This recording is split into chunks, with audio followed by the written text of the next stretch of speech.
Bonjour tout le monde, contente de vous retrouver aujourd'hui dans une petite vidéo dédiée à la belle, à la célèbre Huda Beauty.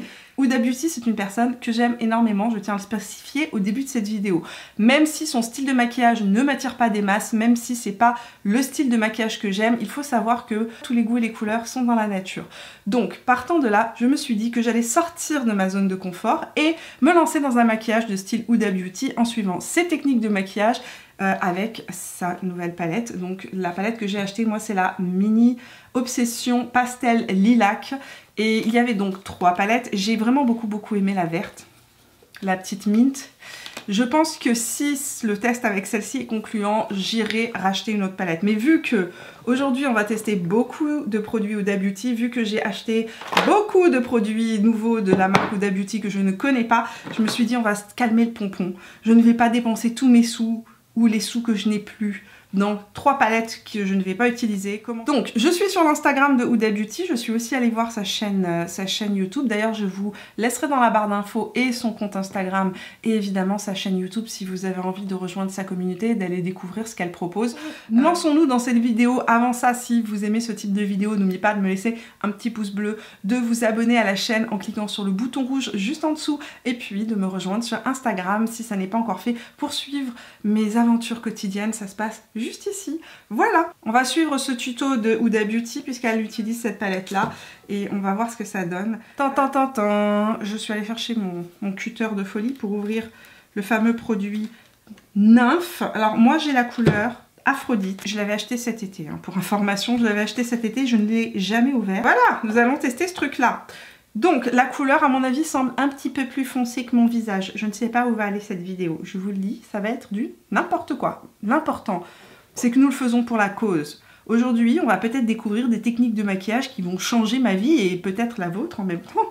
Donc voici l'illuminateur pour le corps Nymphe de chez Huda Beauty en couleur Aphrodite. Alors ce qui est assez surprenant dans son tuto, c'est que, à la différence de tout ce que j'ai toujours constaté et entendu, elle nous conseille de mettre plus de nymphe à l'endroit où on a plus de texture. Parce que, selon elle, ça va lisser le grain de peau. C'est ce que nous allons voir. Ok, c'est parti pour cette expérience. Waouh, mais c'est hyper liquide. Est-ce que c'est normal que ce soit aussi liquide? J'étais sûre que ce serait un truc plus épais. Oh, c'est hyper liquide. Au secours, au secours, au secours! Alors, elle nous conseille donc d'en appliquer principalement sur le haut des pommettes. Oh my god, mais il est tellement foncé par rapport à ma couleur de peau. Je vais me faire un bronzage naturel aujourd'hui. Bon, ça ne marche pas du tout avec ce type de pinceau, évidemment, c'est pas assez dense, ça a tout absorbé. On va passer à ce type de pinceau-là, peut-être que ça marchera mieux. C'est de l'appliquer comme ça, directement. Elle semblait l'appliquer directement sur son pinceau, puis sur le visage.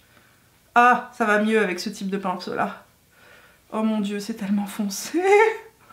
Ah, j'ai dit la couleur. La couleur, c'est ma couleur d'été. D'accord, Myriam. Elle dit qu'il faut en mettre un peu plus sur le haut des pommettes. C'est absolument horrible. Alors, après, elle conseille de bien le faire pénétrer dans le visage en pressant le produit. Deuxième étape, elle applique son fond de teint, donc qui est son fond de teint qui s'appelle le Faux Filter Eye Coverage Cream Foundation. La couleur que j'ai moi en hiver, c'est le Shortbread 200, c'est la couleur que je mets normalement en hiver. C'est un fond de teint que je connais bien parce que j'en ai fait une revue quand il est sorti et que je l'ai utilisé pas mal de fois. C'est un fond de teint qui me fait vraiment une peau de style parfaite parce qu'il est ultra couvrant et qu'il a un effet effectivement faux filtre. Hein. Par contre, c'est un fond de teint qui a tendance à des fois à me faire des petits boutons et surtout à se séparer sur la zone T. Donc là dans sa vidéo elle explique que son mari lui a fait son make-up et qu'il avait utilisé un pinceau comme ça et qu'il avait buffé en fait le fond de teint et qu'elle avait adoré le résultat. Donc maintenant c'est comme ça qu'elle applique son fond de teint. Bon, c'est parti. Testons ce fond de teint par-dessus mais ce que je comprends pas, c'est que le fond de teint d'Huda Beauty est tellement opaque, je vois pas comment la base lumineuse peut ressortir à travers, je comprends pas. Voilà pour le rendu du fond de teint. Je vous mettrai aussi tout au long de la vidéo, dans les barrettes d'informations, les vidéos dans lesquelles j'ai testé des produits d'Huda Beauty Donc si je vous parle du fond de teint, ici je vais vous mettre le fond de teint. Concernant l'anti-cerne qui est l'étape d'après, je vous le dis tout de suite, je n'ai pas l'anti-cerne en ma possession, je l'ai déjà testé, je l'ai détesté et je l'ai rendu chez Sephora à l'époque et je me suis dit que ça ne servait absolument à rien de racheter son anti-cerne, de dépenser de l'argent dans un produit que je n'aime pas et qui va être foutu à la poubelle. Concernant l'anti-cerne, elle l'applique toujours au centre de son œil et elle le descend un petit peu comme ça en triangle. Elle utilise son pinceau double embout, un petit peu comme celui-ci, mais elle utilise le petit côté pour venir estomper son anti-cerne. Moi je vais prendre le pinceau Zoeva parce que c'est un petit peu la tête qui ressemble le plus au pinceau de Huda Beauty, ça a l'air d'être un kabuki biseauté. Selon les vidéos où elle fait d'abord, elle poudre son anti-cerne puis elle fait son contouring, ou elle fait son contouring et elle bec tout. Donc on va tester la technique du baking, ça me fait peur parce que mon teint est déjà tellement sec, mon teint il fait vraiment très mat quoi. Bon, on va continuer avec le Tantour, produit que je connais très bien, qui est son bronzer crème, qui est à la fois un bronzer et un contouring. La couleur que j'utilise, c'est la couleur fer, n'est-ce pas? On va prendre un pinceau double embout. Elle, évidemment, elle utilise son pinceau double embout à elle. Elle prend le petit côté pour venir contourer, on va dire ça comme ça. Et moi, alors elle va jusqu'au bout du menton. Moi, j'ai pas du tout la même forme de visage que Huda Beauty. Huda Beauty, elle a une mâchoire très carrée. Ne reproduisez pas le contouring exactement comme les autres personnes le font parce qu'en fait, on a chacun une forme de visage différente. Faut que j'arrête de parler, sinon je vais faire n'importe quoi. Et très bien, continuons cette expérience. Et elle retourne son pinceau, donc elle prend l'autre côté du pinceau. C'est un pinceau très similaire hein, à celui-ci qui est celui de It Cosmetics. C'est le numéro 7, Evenly Luxe.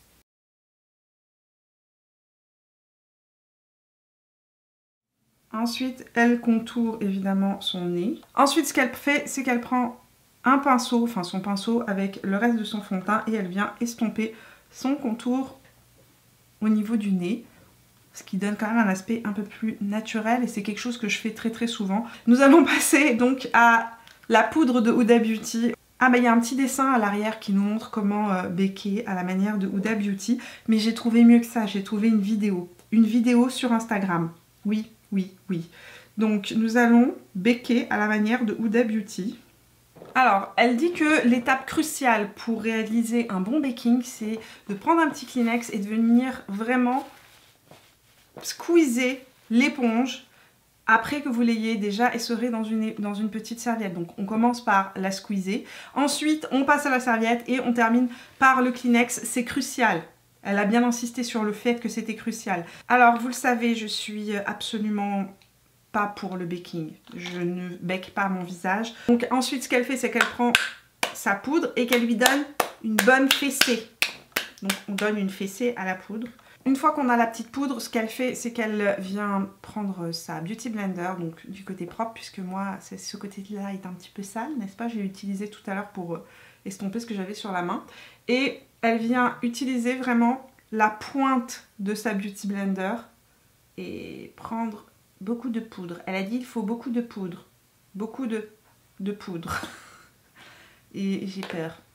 Ensuite, elle conseille, si c'est la première fois que l'on fait du baking ou que l'on veut faire un baking un peu plus léger, ce que je vais faire, c'est de retirer l'excédent de poudre.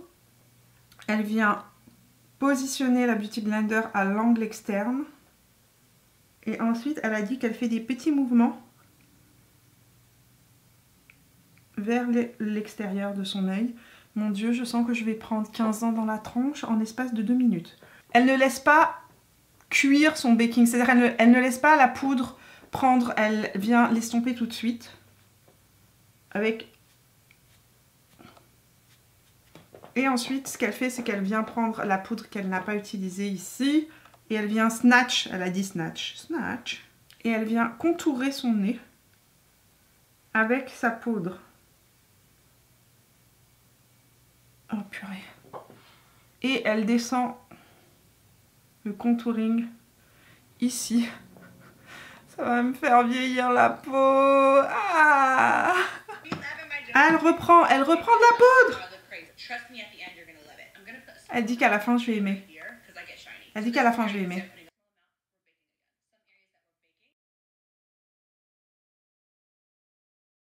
Ensuite, elle dit de prendre sa Beauty Blender et de venir retirer l'excès de produit et de faire fondre le tout dans la peau. Ok, ok.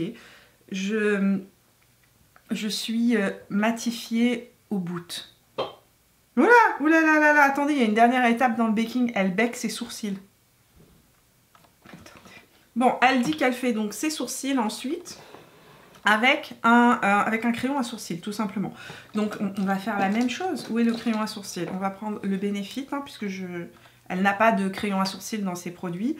Et je vais faire mes sourcils rapidement et ensuite je vais devoir baker mes sourcils. Je pense que Huda Beauty et moi, nous n'avons pas du tout le même type de peau. Elle poudre ses sourcils, en fait, elle vient faire un baking de ses sourcils parce qu'elle disait qu'elle avait les sourcils qui sont extrêmement gras, qui ont tendance à faire du sébum, et donc ça peut causer la perte des sourcils.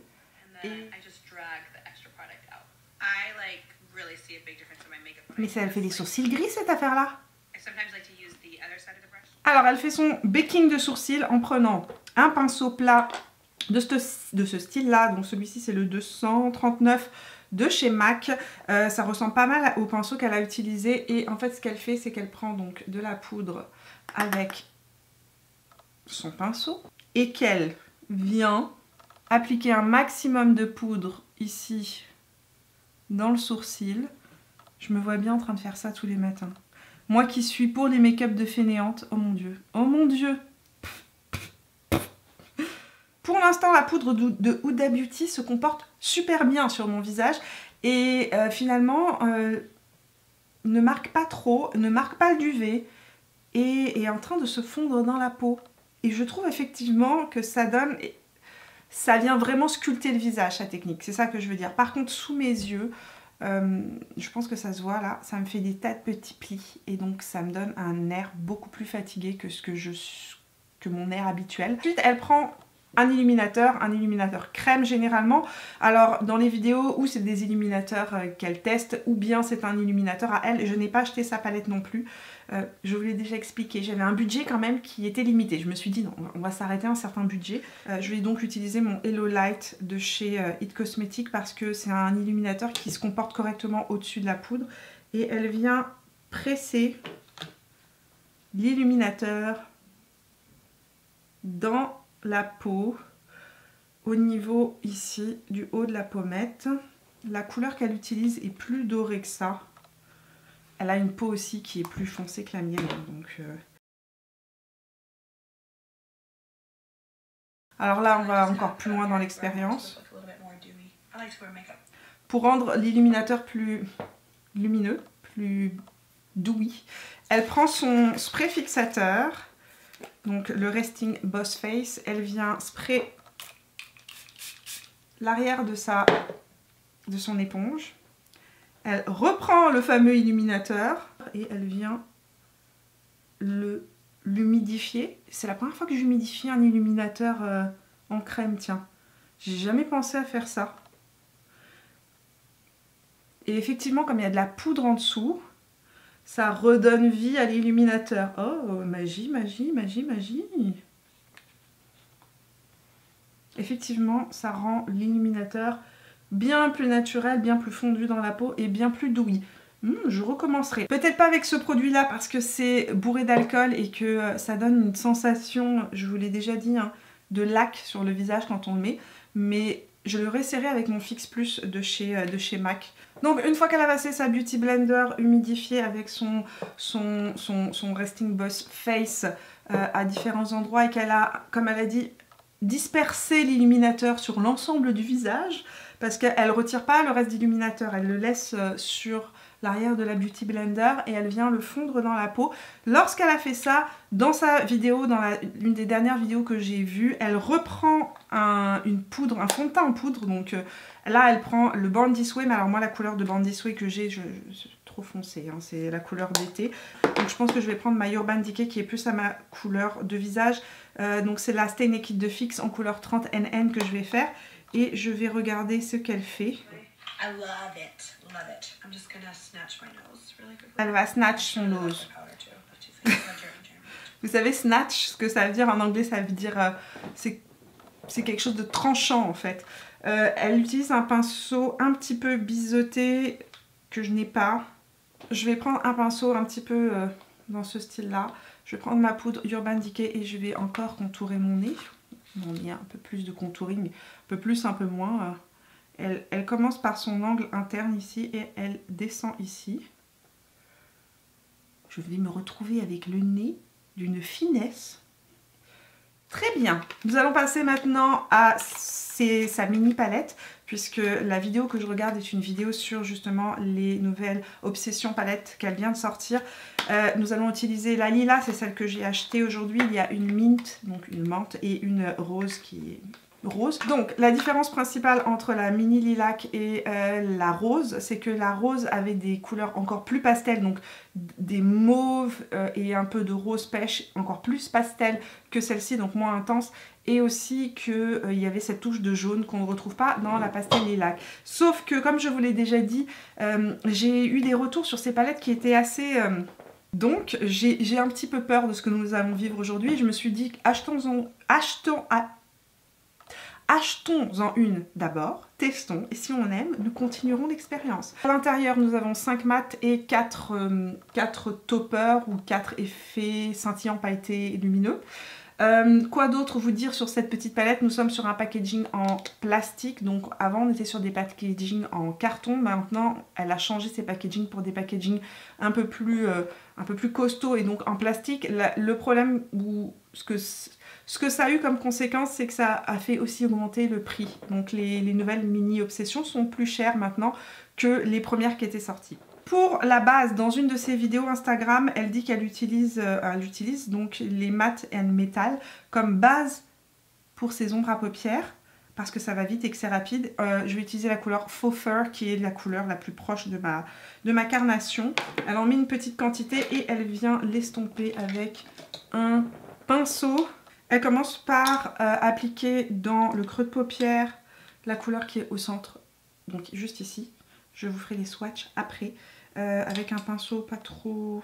Elle utilise en fait, ce que je remarque, c'est qu'elle utilise un pinceau plat et un peu arrondi comme celui-ci. Ça c'est le MAC numéro 217S.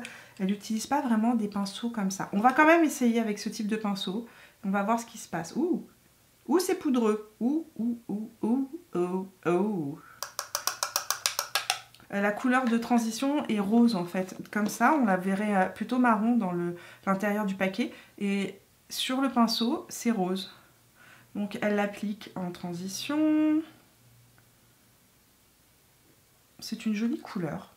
Bon, alors j'ai aucun problème à estomper la couleur dans mon creux de paupière. C'est pas ultra pigmenté, mais ça se construit correctement. Voilà, c'est ce que j'ai envie de dire. C'est-à-dire que j'ai déjà vu beaucoup plus pigmenté pour du Huda Beauty. Hein.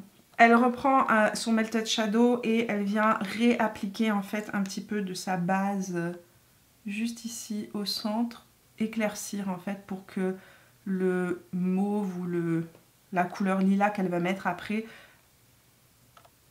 eh bien, se fonde bien et ressorte bien, pardon. Elle semble pas tapoter son pinceau, j'espère que ça va aller. Elle applique ça direct. On va intensifier un petit peu l'angle externe. Je pense qu'elle met plus de... Ensuite, ce qu'elle fait, c'est qu'elle vient prendre cette couleur-là, qui est une espèce... Ah, le petit dessin tigré que l'on retrouve dessus est un dessin. C'est-à-dire que ça ne fait pas de différence dans le rendu de votre topper. Mais alors, au niveau de la pigmentation, j'ai pas du tout la même pigmentation qu'elle sur sa vidéo. Sur sa vidéo, le produit est super intense. Et là, c'est pas du tout le cas. Donc sa petite éponge. Et elle applique ça sur toute la paupière mobile. Je déteste appliquer les trucs à l'éponge. Regardez ce que ça vient de me faire. Ah, ça fait... C'est hyper patchy appliqué. Alors vous allez me dire peut-être que je n'ai pas le bon pinceau. Mais en tout cas, appliquer avec le pinceau Makeup Revolution, c'est absolument horrible. Je vais appliquer ça au doigt. Et prier pour le meilleur. Ça va beaucoup mieux. Ouh, ça va beaucoup mieux. Ouh, oui, ça va beaucoup mieux. Oh mon Dieu, j'ai l'impression d'avoir, cette fois-ci, je suis passée dans le style Barbie années 80. C'est très loin du maquillage que je ferai avec cette palette. Sachez que je la trouve intéressante, la palette. J'ai envie de créer des choses avec, mais c'est carrément pas ce que je ferai. Carrément pas, mais c'est pas grave, puisque Huda fait. J'ai utilisé mon Morphe Jaclyn Hill JH41 pour venir appliquer la couleur, la dernière couleur qu'elle applique, c'est-à-dire ce petit rose pêche en fait. Très joli, mais je n'ai pas la pigmentation qu'elle a. C'est-à-dire que je ne sais pas d'où sort sa pigmentation, je ne sais pas, sa palette, c'est pas la même que la mienne. J'en suis à ce point-là. Mouillons le pinceau et voyons ce que ça peut faire, parce que là, pour l'instant, elle dit que ça doit faire un effet chatoyant, miroitant, effet œil mouillé. Et là, ça fait un effet œil petit poney. J'ai pris le maquillage de ma fille et voilà. Et c'est tout. Et c'est... je sais pas, ça va pas du tout. Ça ne va pas du tout, cette affaire-là. Une fois que je mouille le topper, effectivement, j'ai un rendu qui est beaucoup plus miroitant et c'est beaucoup plus joli. Je reprends les deux couleurs du bas et je viens les appliquer. Il n'y a pas de pigmentation, très peu. J'en avais beaucoup plus sur la paupière mobile avec ça en dessous. Mais là où il n'y a pas de base, on est vraiment sur un pastel transparent. Donc effectivement, je comprends les revues des gens qui disaient qu'il n'y avait pas de pigmentation. Je pense que ça dépend des bases qu'on utilise en dessous. Ensuite, ce qu'elle fait, c'est qu'elle applique du mascara et avant, elle brosse ses sourcils pour venir enlever le fameux baking, la poudre, et récupérer une couleur de sourcil plus naturelle. Pour les lèvres maintenant, c'est là où ça se complique un petit peu, c'est que ce matin en faisant un petit tour ici dans ma beauty room, je me suis rendu compte que je n'avais plus la moitié de mes rouges à lèvres Huda Beauty. Je ne sais pas où ils ont disparu. Elle va et elle corrige complètement ses lèvres, mais complètement. Donc je vais mettre de l'anti-cerne sur mes lèvres. Ok, je vais mettre de l'anti-cerne sur mes lèvres. Ah, qu'est-ce que je suis en train de faire? Que suis-je en train de faire? Ensuite, elle estompe. Elle retire le surplus. À moins que vous ayez les lèvres avec beaucoup d'acide hyaluronique, c'est-à-dire très jeune, ou alors que vous ayez fait des injections. Ce qui se passe, c'est que ça marque toutes les petites ridules de la lèvre. Et que moi, j'ai pas les lèvres de Huda Beauty, hein, n'est-ce pas? J'aimerais bien, mais ce n'est pas le cas. Et elle surligne un peu l'extérieur de la lèvre. Ok, on va y arriver. Ça va être trop froid comme couleur. Pas assez rose. Non, ça va être trop froid. Ok, on va prendre le Stanchly Stylish. Et on va contourer. Alors ici, elle contourne en faisant une petite croix.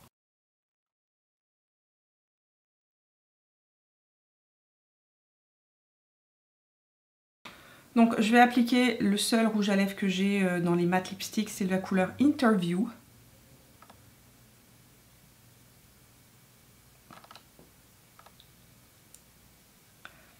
Et la couleur de mes lèvres ne va pas du tout avec la couleur de mes yeux.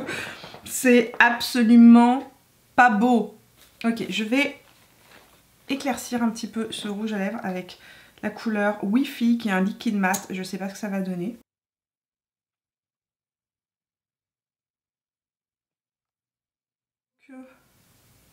Son rouge à lèvres est beaucoup plus rose et je pense que ça aurait été bien mieux avec ce que je porte. Elle met un espèce de strobing qui est doré. Je suis en train de regarder. Je pense que je vais mettre un Fenty. Celui-là va être trop froid. C'est le Gloss Bomb de chez Fenty en couleur confetti. Elle l'applique au centre, ici, et elle l'applique ici en angle externe. Elle vient estomper. On arrive donc à la dernière étape de son maquillage, l'eyeliner, et j'ai acheté l'eyeliner, le fameux eyeliner, donc c'est le Life Liner Duo Eyeliner Pencil and Liquid en couleur Very Venta, donc extrême black. Je trouve que ce maquillage est plus joli sans eyeliner. Sincèrement, quand j'ai regardé sa vidéo, j'ai trouvé que l'eyeliner c'était, à mon sens, pas nécessaire. Mais bon. C'est un eyeliner donc qui a un côté crémeux avec une pointe, un petit peu comme une pointe de ce qu'on retrouve pour les crayons à sourcils. Et de l'autre côté, il y a un feutre liner. Il y a un eyeliner avec un pinceau. Dans plusieurs tutos, elle montre plus précisément. D'abord, elle trace grosso modo la forme avec le côté crayon. Et ensuite, elle vient préciser avec le côté liner. Je déteste ce type de pointe d'eyeliner. J'ai toujours pas changé d'avis. Et alors là, elle prend la pointe de l'eyeliner et elle se fait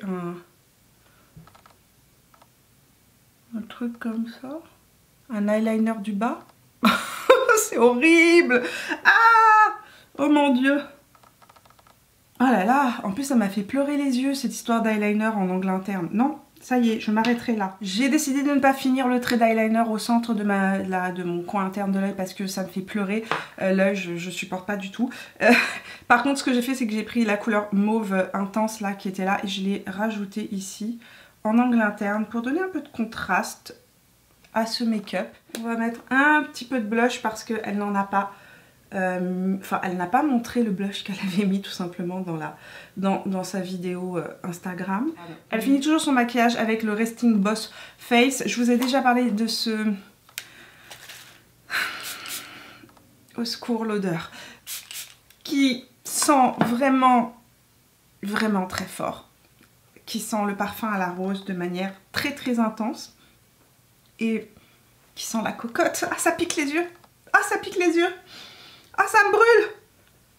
Oh. Il faut que je mette les fossiles Huda Beauty. Honnêtement, j'ai pas placé le fossile, là je l'ai juste mis sur moi, mais non. Non, je ne peux pas, je suis désolée. Nous allons arrêter là ce full face. Sinon ça va être un full massacre. Compte rendu de la situation, j'ai l'impression d'avoir un visage très...